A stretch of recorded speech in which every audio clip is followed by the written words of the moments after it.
welcome to the latest edition of the Kolpack and Izzo podcast, brought to you by Gate City Bank. Along with Jeff Kolpack, I'm Dom Izzo. North Dakota State set to play its first road game of the fall 2021 season. The Bison heading to the state of Maryland for the first time. The Towson Tigers are waiting out of the Colonial Athletic Association, a record of 1-1. The Tigers lost last week at New Hampshire in their conference opener. Excited about this. Excited for Towson. First time they're playing a home game since November of 2019. Their first two games have been on the road.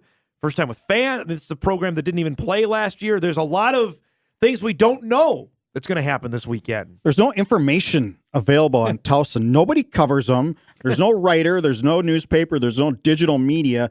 Finding video. There's nobody. There's no WDAY out there covering this program from a television standpoint. And from a newscast standpoint, they get lost in the fray in Baltimore. Yep. So nobody's going to go out there and shoot their highlights. I really don't know a whole lot. I was able to catch a little bit yesterday of the Flow Sports replay against New Hampshire. And I suppose you're going to ask me, what did you see? What did you see? Thank you. Not a whole lot. Yeah. I think that their line is huge, but they look a little bit like Jacksonville State of 2015. Slow, not real fast team overall. They had a couple receivers, I think, that looked pretty sleek, but they dropped a couple balls. That may not happen on Saturday. Quarterback looked okay, looked a little slow. Again, I don't know if it was just my imagination, but I didn't see a lot of speed burning going on out there. So Chris Ferguson is their starter quarterback, and you brought this up on our show on Monday. 3-year starter at Maine, transferred within the league, goes from Maine now to Towson. He got benched in the game Saturday at UNH because of his play. He threw 2 picks. The backup came in and threw 2 interceptions. So that alone is if you're the Bison defense, saying, all right, well, neither one of these guys looks like they can blow your doors off. Certainly not what they saw in the first game, and Jeff Undercuffler. Well, the shutout over Morgan State, you throw that out the window because Morgan State's a Division II program at best, maybe at best. I bet a lot of D2 teams handle Morgan State. I would probably say that's probably accurate, too. The CA opener against UNH, probably a little more gauge. I think this is our first real evidence of not playing last year, of rust, of not playing, of not being able to develop your team like a lot of these teams did with the 8-9, even a 4-game season. You develop a team. Having spring ball, that's great. And if you can do it well, then that's one thing. But it doesn't take the place of game speed. And maybe that's what I saw was a team just really not up to game speed yet. And you don't want to have that concern when you're playing a North Dakota State team that comes in off first 2 impressive performances, and you've done this story to death, how well the Bison play on the road. This is a tall task for a Towson team here on Saturday night. It's a very tall task, and it's a home and home, so Towson's coming back here in a couple of years. So, and that's what you have these days with not getting an FBS every year. You have to go this route, and it's good. It's a road game. I know the coaches like a road game to bring the team together, so to speak, in the same space. And really, when you hit the road for the 4 Mo Valley games, it's nice to have a game like this to know what you're doing before that. What I'm intrigued about to see, this is a program that bubbled up in 2013, obviously, and made the national championship game. They won 4 games the year after that.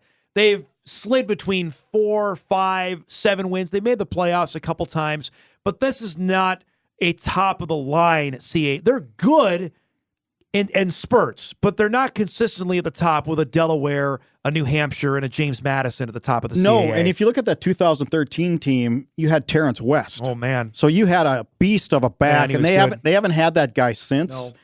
And they were pretty decent all around. And if you looked at that playoff run, I think there was a couple upsets on the way. They beat our guy. They beat Jimmy G in the quarterfinals. Granted, the Eastern Then they went Illinois, out to Montana, right? Eastern Washington. They yes. won the following week and won in Cheney in a game where I know every Bison fan that year was hoping Eastern was going to win, so then you'd get the eventual NDSU Eastern rematch in 2013 for that group of seniors that lost. And that was a hell of an Eastern team, too. It had Vernon Adams and Cooper Kupp on that team that lost in a wild semifinal in Cheney. They got crazy. They went on the road and played really, really well. To your point, though, they have not had that kind of success since. They had Tom Flacco there, Joe's younger brother, who quarterbacked them for a couple years. They were, I think, Kolpack, the 6th of the 6 CAA teams to get into the postseason that year in 2018, and Duquesne crushed them, which I remember thinking, wow, an NEC team just went and blew out a CAA team at home. I know the weather was bad that day, too. And after watching some of that Towson UNH game, it further reinforces my opinion that the CAA is James Madison and everybody else. Yeah, I think that's accurate right now. Delaware is coming. It's pretty glaring. I think Delaware is coming. Who's going to be that team in the CAA to take that next step? I haven't seen it yet. You think Delaware might be? I think so. Villanova's always kind of been there, just cannot break through. Delaware's got everything positioned. When we were out there, the stadium was under construction, now beautiful done. Campus, beautiful area. Great area. Love they have it. unbelievable tradition because obviously they've won a couple championships out there, played in the championship game now a decade ago. I think they are poised to be there. Now, we'll see. They made it to the semifinals of the spring season. South Dakota State dusted them pretty easily in that, but they have a Big Ten game this weekend. They play the State University of New Jersey. And I think that would not surprise me if they were to beat Rutgers. I know Rutgers is trying to get back with Schiano, but if Delaware wins that game, then I can say maybe they're ready to hang with James Madison. That's a great Big Ten game. To get games like that, Rutgers, Indiana of old, not Indiana of new. Yeah. Those kind of Illinois. Yeah. Well, Illinois of old. Unfortunately, they're better. Unfortunately for us, the Maryland is at Illinois on Friday. They're not at home. Whereas I'd like to see what a environment for a Maryland Big Ten football game is in College Park, because I think that they get a bit of attention, not like Maryland basketball does, but this is not the Ravens swallow up everything, and they're playing Kansas City the next day after we're there. And you have to know when we're flying in tomorrow, that's going to be on everybody's mind, not Towson Tiger football. Where are we at as far as the FCS and teams that can potentially, as we go into middle of September here, on the docket to win a national title? Is it the same old 3, 4, 5, or is it more? Towson, we don't think is there. No. We just think JMU from the CAA is there. That's it. If you're asking me how many are contenders to win the whole thing right now, 6. Sam Houston, South Dakota State, James Madison, Montana, North Dakota State. Who's my 6th? I can't put Jacksonville State there after their miracle win over Florida State. Maybe Montana State. I'll put them as maybe the fringe one. No, not fringe. yet. Not yet. Definitely 5. That's it. Which, again, same old. The beat goes. Maybe it's 3. Montana State still needs to find that quarterback. They've been just average at that position for so many years. Unless it's Troy Anderson who's quarterbacking them. But they need him at middle linebacker. I know. If you're asking me, I'd say it's probably 5. 5 right now. So it's the same old story. But here's the thing. The Bison are very quiet in that. How about if Weber beats JMU? All right, well then, you throw them in the conversation. You throw them in the conversation. And we'll get to that when we do our pick'em here at the end of the pod. But I think that it's a statement weekend for both the CAA and the Big Sky. If the Big Sky's got a couple of Valley games this weekend, if they are either to win those games or compete in those games, maybe they're back. And but they're playing the worst Valley team, Western Illinois. Well, like South Dakota's playing at Cal Poly. That's a big game for Cal Poly. And it's a big one for Bob Nielsen's team to go all the way out west and see if they can win. Indiana State's playing at Eastern Kentucky. It's not a great test there in that game. I thought there was one other. Eastern Washington's playing Western Illinois. Granted, Eastern should probably handle Western in that game, but let's see what happens. You know how trip to Macomb, that's a long one from Cheney. It's a long one from Fargo to Macomb, let alone Cheney to Macomb. Not so much in distance, but in just methods of getting there. Just how to get there to Hanson Field is not easy at Western Illinois. Let's chat a little deeper here on the Bison through the first 2 games. What has either surprised you or stood out through the first 2 games that you've seen from the Bison? What stood out to me is a pretty balanced team right now. And I don't see really any weakness. Do you? I don't. I'm not seeing anything that, and I know Valpo is not the benchmark of Valpo, but they look fast against Valpo. They look really quick. The touchdowns you saw consecutively from Bussey, Watson, and who am I forgetting? Patterson, those just NDSU's had explosive guys, but not all together, and that's the different part to me. The quarterback's been good. I think he's been good. He's 16 to 21. He's shown some speed. And he throws a good ball. Yep, he gets it there. There's no doubt. So the quarterbacks have been good. I like the running backs. I think they're deep there. The receivers for Sproles needs to get going, but they haven't had to throw much, so you can't really put anything there. Defense, the D-line's been deep. Linebackers have been solid. D-backs have been solid. You got Michael Tutsi back there running the show. You know what has actually surprised me, and a guy we talked about, has been Destin Talbert.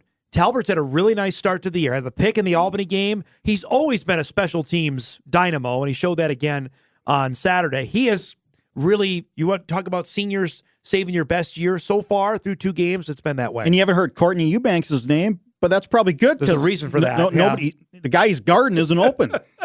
There's a reason why that's happened already. Long snapper, freshman, he's been on. Good. Yeah, I would say punting's been good, and obviously you wrote about it yesterday in the paper about the special teams, which that there's no drop off from the spring in terms of the return game being a lethal weapon for the Bison as continued, because Jaden Price should have 2 touchdowns already this year. And no drop-off from 2019, because Trevor Height was really good. Yeah, he was. He was really good his senior year. Yep. And so there's been absolutely no drop-off. It almost has been Ryan Smith-esque in their ability to break it now. I would venture a guess to say that they are dangerous anytime that ball is kicked off, whether it's a punt or a kick, that there is the real possibility it could go for a touchdown. And teams are doing all they can not to let Christian Watson handle a kickoff. No, and you're seeing how Tyler Roll is changing, getting him the ball on a fly sweep that he got it on Saturday against Valpo. But that's, if you're not going to throw it to him, there's another way that he can break it loose and goes for 65 yards. And there's got to be other ways you can get him the ball, little swing passes, dumps. I think we're seeing the playbook open up more this week, though. I think that things are, maybe not everything. I think they're going to save that for UND in a couple weeks, but I think it gets expanded a bit more for Towson. I think you have to, just in progression of your quarterback, and that's been the plan. It's been an obvious plan. The obvious plan in the season opener against Albany was make it simple. Yeah, pretty bland there. Don't let him go 3 of 12 and then doubt himself. No, he went. What was he? 12 of 16. 12 of 16. 12 of 16 in game 1. 4 of 5 in game 2, and he didn't need to throw it in. And this is the first time he's gone almost a month, as being the guy, the guy. Oh, it's probably like 3 weeks now, 4 weeks, almost a month. Yeah, since he's been named quarterback. Named a week and a half before the start of the season. So he's the guy, and he knows it. He goes in and watches film after games.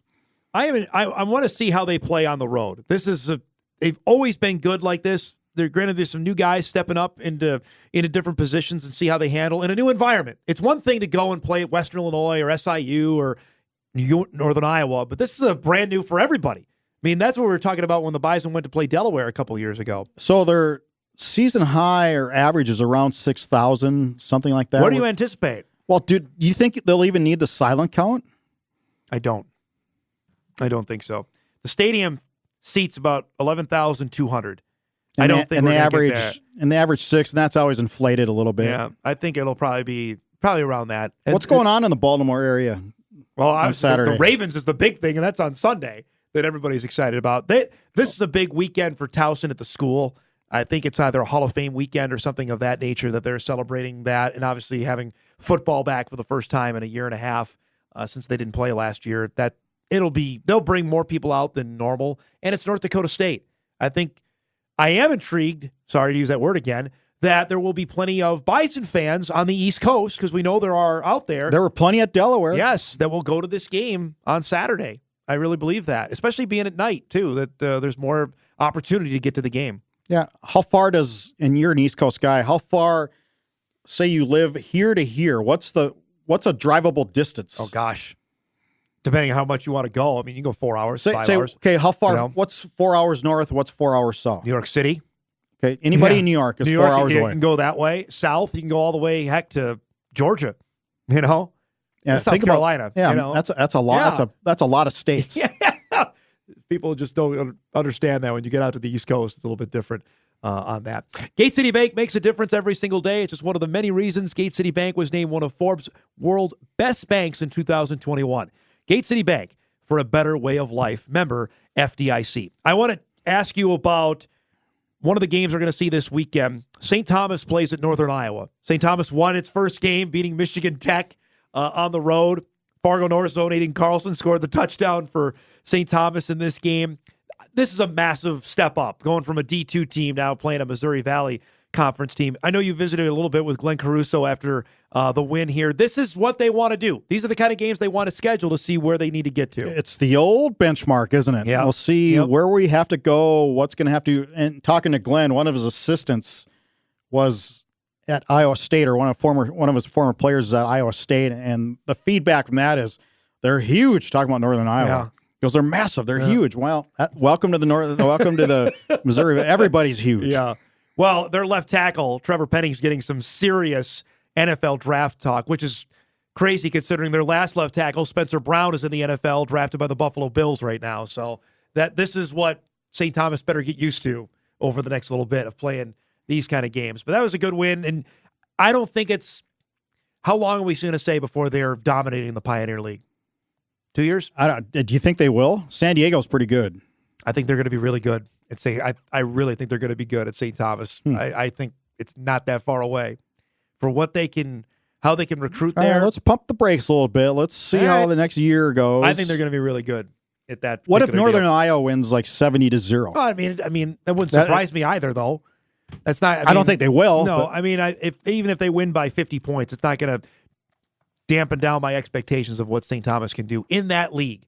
When you're playing Presbyterian, you're playing Stetson, Marist, they're going to dominate those teams. I really believe that. San Diego will be a good test. Drake will be a good test for them in that league. But other than that, they have a chance, and you're right on recruiting. So obviously the FBS gets a lot of the players, the first pick. Then NDSU and the FCSs swoop in. Yep. I think what you have to do is there's no D2 football in Wisconsin.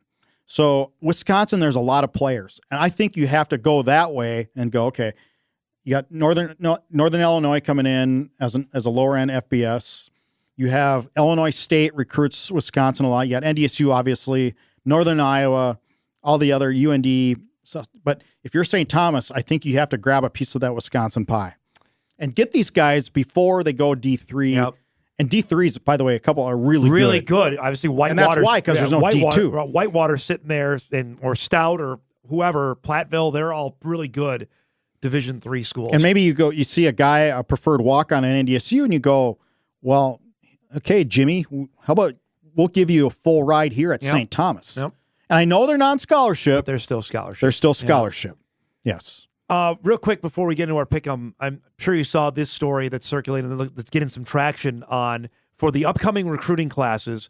The Football Oversight Committee looks like they're going to add recruiting spots for guys that have left via the portal. Up to 7 spots. If you lose 10 guys, you could sign an additional 7 to your class. So the rule is you can sign 25. So if you lost 7, it could be up to 32. North Dakota State obviously lost. You did the story on Bison Game Day of the guys that they had lost. They could bring in an additional 5 guys for the recruiting class and this looks like it's going to for this class for the 2022. Where are they at? Right now they're at 20. I think 22 guys. They're right about there. So now they can bring in 30. I'm not sure how many they lose. 5 or 6 guys. Something like that. It doesn't count if you go to the NFL. We're talking through the portal. What do you make of this? That this is going to get signed? It's not I don't know if this is going to be long term, but it's definitely going to go into effect for this year for this recruiting class. I never thought of that concept. That's an interesting concept. Yeah. And hey, why not? If the rule is that you can let them go, the rule is you need some incoming blood here too. Todd Berry, who's the president, of the AFCA, saying, and we've talked about this on this podcast before, he believes that there are going to be colleges that do not recruit high school players. They're just going to go into the portal, find who they need, and go from there. Well, good luck on that. And he's hoping that this, and I believe there will be teams that do that, but he's hoping that this still is able to recruit the high school piece. I guess if you're a perennial bottom dweller in a particular league, hey, well, I'm sure what you're doing now isn't working, and there's a lot of players out there. I did this. I mean, most of the Bison players that left, they didn't go D1. No. And there's a couple we don't know. Yep. They're not. They're out of football. Under the plan, this according to Sports Illustrated, schools can sign 25 new players while gaining additional signee spots for every player who transfers out of their program up to a certain limit. The extra spots will be based on the number of players who enter the transfer portal under their own volition and will be capped at a figure, such as 7. For instance, a school that loses 5 players to the portal can sign 30 new guys. A school that loses 10 players to the portal can sign 32 new signees if the cap were 7. And part of the signings are portal guys, transfers. Correct. So you take in, say, you lose some, get some. That's the thing. And that's what's really, like, for a school like North Dakota State who loses its fair share of guys now. I mean, you look from Adam Cofield to DJ Stewart to... but DJ Stewart went D2. Yeah. And Cofield's playing at Western Kentucky. How's he? I saw it opening at 10 carries, 40 yards. I like this, and I think this will certainly attract more players to come on and sign in. I think so. And I think it's another reason to be careful when you go in the portal because it may not work out so well. Because they're bringing in just as many players. One last thing on this. The impetus for immediate action on the topic is a result of policy changes that are leaving and will leave many schools well short of the overall 85 scholarship limit. This is, of course, at the FBS level because they're dealing with guys coming and going. The extra year of eligibility because of COVID. I mean, for compliance offices right now, I don't even know how they're keeping everything straight because that's a lot of paperwork right now. NDSU's portal guys, Quincy Patterson is an immediate impact player. Gerard Vines, not yet. Not yet. Tamarick Williams, a little bit. Gabe Lloyd, hurt. Not yet. And Luke LaSalento played for the first time this past weekend. So he got his first He's action. back up. Yep. That's so far on that. What have you always told me? There's a reason why some of these guys transfer, right? Maybe. And that's the whole deal on it. So if you're 2-9, then maybe I'd do that. But if you're 6-5 and you start taking all these guys in, you may end up 2-9. Yeah, we'll see. But this looks like it's gaining some momentum. It's going to happen for the class of 2022. Let's take a quick break and we'll do our picks. Okay, I'm going to read this quick and then we'll do our pick 'em here. Back the Bison with an NDSU My School Spirit card from Gate City Bank. For every card ordered, Gate City Bank will donate $10 to NDSU. Add some green and gold to your wallet with Gate City Bank. Member FDIC. All right. Should we do some pick 'em here before we wrap up things? Games this week are a little bit better than what we had last week. What are we having in the nickel? Where are we at? I'm a game up heading into this week. You got a big momentum. I got a feeling we're going to change some picks up this week. Let's start with the big one out in Ogden, Utah. 7 o'clock kickoff, another night game. James Madison at Weber State on Saturday night. It's a big game for Weber State to get back into the mix of things, but I like James Madison. I just think they're just too balanced over Weber. I like JMU big. I don't think this game is close. I think they win by a couple touchdowns on the road. I think they're good, and I'm not sure how good Weber is. So I'm taking James Madison by a couple touchdowns. On Saturday when's the last night. time Weber had a wow win? Yeah, they lost in the playoffs at home last year. To SIU. It's been a little bit since they've had the kind of one to step you back there. Let's pick this game. 2:30 from Piscataway. Delaware at Rutgers. Each team is 2-0 so far this season. Oh, I so want to pick Delaware, but who's their quarterback? Oh, they got I think the Richardson kid is quarterbacking him now. Remember the backup over the last couple years? He was a good runner. Yep. Yeah, sorry, Henderson. Nolan Henderson. You got Henderson and Richardson. He's their quarterback. You know, I'm going with Schiano just because he's taken over a program and he's a proven commodity. If they had some schmuck at head coach, I'd probably take Delaware. I'm going to stick with the Scarlet Knights as well. I like Rutgers there. CAA game, good one. Richmond at Villanova, 2:30 in Philadelphia. I'm going to take Villanova just because I like Villanova at home, and I don't know a whole lot about Richmond. Still, haven't had a big win in a couple of years. This is an interesting game. This is a good rivalry game here. I like Nova since they're at home, but these are two teams that have been good but not great. To your point you were talking about earlier. They've bubbled up, but they haven't gotten that next win to get them over the hump. So I'm taking Villanova at home at that one. In Macomb, Saturday afternoon, does Western Illinois have some magic to knock off Eastern Washington? No, they got killed at Montana after Montana had a huge potential for a letdown game. Yep. I think Eastern wins big. I think Eastern wins as well comfortably on the road. After they played a D2 team last week, I think Eastern gets to 3-0. Remember, Kyle Emanuel picked Western Illinois. He did. We'll give him some crap about that on Saturday. 4 o'clock home opener at the Alara Center is UND back home to host Drake out of the Pioneer Why League. even picking this game? Because it's UND. We have to have him in the show each week. UND by 6 touchdowns. Are you concerned at all of what you saw from last Friday from them at Utah State? Heading into the Bison game next Yeah, I thought weeks. they'd give them a better game. I thought it was a winnable game. Yep. I know Utah State's fast, but UND at the line of scrimmage needs to pick it up a little bit. Yep. UND wins big here, but there are still some issues as they get into the bye week before the game with NDSU. The St. Thomas keep it within 4 touchdowns at Northern Iowa on Saturday. No, they don't. No, they don't. It's just too big of a step right now. Michigan Tech. Where have they been in Division II? They haven't been very good. And you needed Aiden's fumble recovery just to eventually win that game. So I think it's going to be 50s to 6 or something. 2 to go here. South Dakota at Cal Poly. This is an intriguing game. Each team is 1-1. The Coyotes won big over Northern Arizona in their home opener last week. And they look good. I'm saying South Dakota right now is the most improved team in the Valley. Whoa! And I don't even think it's close. Really? Should have beat Kansas.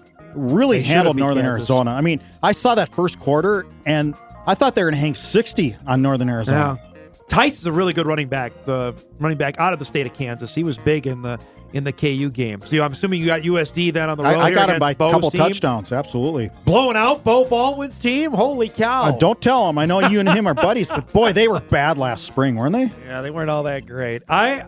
I think I'm with you on this one. I like USD on the road. This would be something else. Most improved I thought team you in the would Valley. take Cal Poly for sure. I like USD, I think, on the road.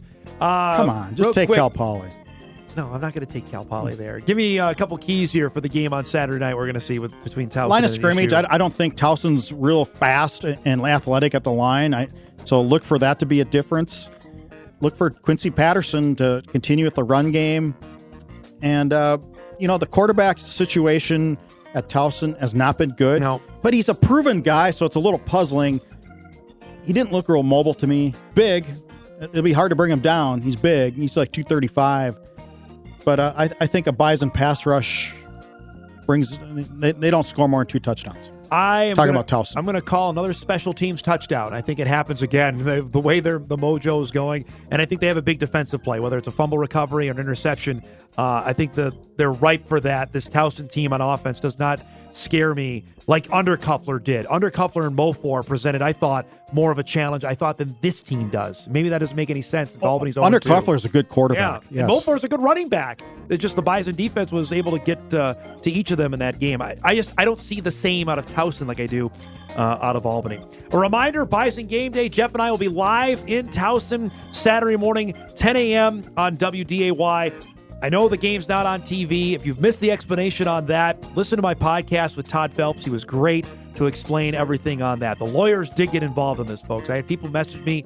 They did get involved on it, and they sided with Towson on that. So, of course, we're going to be out there, live game blog, highlights, reaction, post-game show, everything that you come to know and love about our coverage will be there Saturday night from Towson, Maryland. Really disappointed in Towson and the CAA. Yeah, I really am. It's disappointing because I know a lot of fans like to watch the road games. They like to see the Bison play. And this is my word that it's a money thing. They want to get the Bison. They want to get all you to pay $20 to watch this game. And some will, and they will. But I don't think the product will be anything close to what people are used to seeing on that. So, for Jeff Kolpack, I'm Dom Izzo. Thanks, everybody, for listening to the latest edition of the Kolpack and Izzo podcast, brought to you by Gate City Bank. We'll see everybody from Maryland on Saturday.